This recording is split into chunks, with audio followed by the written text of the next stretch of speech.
as alternativas son ou un peche e, por lo tanto, unha suposta reindustrialización que non sabemos con quen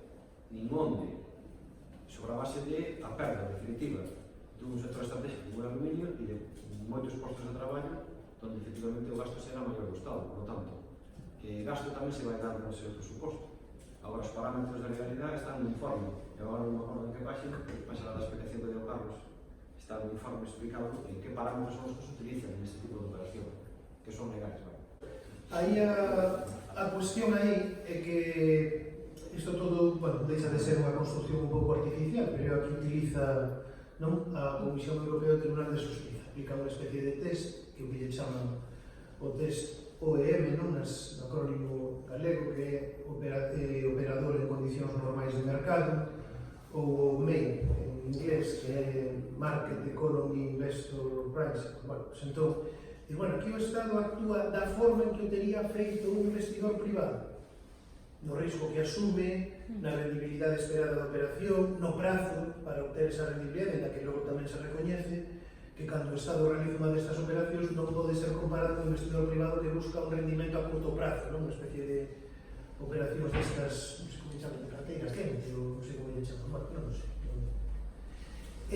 Se non di é un investimento estratégico, como tería feito un investidor privado, un grupo de empresas, holding e tal, esperando un retorno a curto ou longo prazo. En todo caso, iso hai que justificar. O que si diría a Comisión Europea, o Tribunal é, bueno, pero se vostede actúa así, é dicir, se vostede actúa vestido de civil, non pode ao mesmo tempo actuar vestido de uniforme. É dicir, ou actúa como investidor privado, eu recoñezo, porque os tratados da Unión Europea recoñece tamén a iniciativa pública non entra, e que é unha cuestión interna dos Estados, non entra en analizar o regime de propiedade de cada Estado, pero ou actúa como investidor privado, e, por tanto, en condicións de igualdade cos investidores privados que vamos a aplicar todas as normas de competencia, ou actúa como poder público. E se actúa como poder público, entón,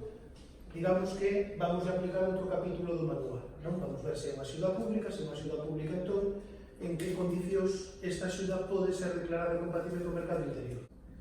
A través da SEPI ou a través de calquera outra esencia, que aí a Comisión Europea non vai entrar. A Comisión Europea é unha cuestión interna de organización de cada Estado na que non entra, igual que tampouco vai entrar a Unión Europea en se intervén só o Estado, intervén tamén unha comunidade autónoma, ou... Sucede tamén, que aínda que a teoría diga isto, e a Comisión insiste, bueno, pero hai que analizar as circunstancias de cada caso concreto, no exemplo de Portovesme, se vos fixades, hai unha certa mestura, porque ese contrato de Lupo, que está unha figura, así complexa, que está prevista na legislación italiana de promoción industrial, digo complexa porque dentro do contrato ese van actuacións de moi distinto tipo, porque vai a investimentos, vai a propia adquisición, van investimentos en infraestructuras, eficiencia enerxética, etc. Entón, de alguna forma, e isto por agora, o Estado italiano non pediu autorización á Comisión, e que non saibamos, a Comisión tampouco abriu expediente ningún para decir, isto é unha axuda pública e tal, de alguna forma podemos decir, bueno, pues aí hai unha mestura de Estado investidor, Estado poder público, pero está autorizado pola Comisión Europea, non sei se, Por tanto, este informe, de alguna forma, quere provocar alguna reacción tamén, que nos digan se pode ser, non pode ser, cales son as condicións, que fagan os estudos, esas avaliacións previas de carácter económico acerca da viabilidade da operación, de ser compatible coa normativa de estabilidade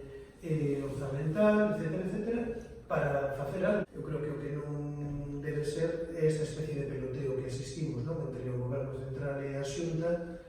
Supoño que será normal en campaña electoral, pero creo que hai que dar un paso máis. Este informe que intenta é, de alguma forma, provocar ese outro paso, que non é nada que rompa a economía de mercado, non é nada, como dixo unha ministra propia de países, isto non é un país comunista, non estamos falando disso, estamos falando de cousas que se fan en Alemania, que se fan en Italia, que se fan en todas partes, que son perfectamente compatibles con a economía de mercado e que son perfectamente compatibles co dereito comunitario.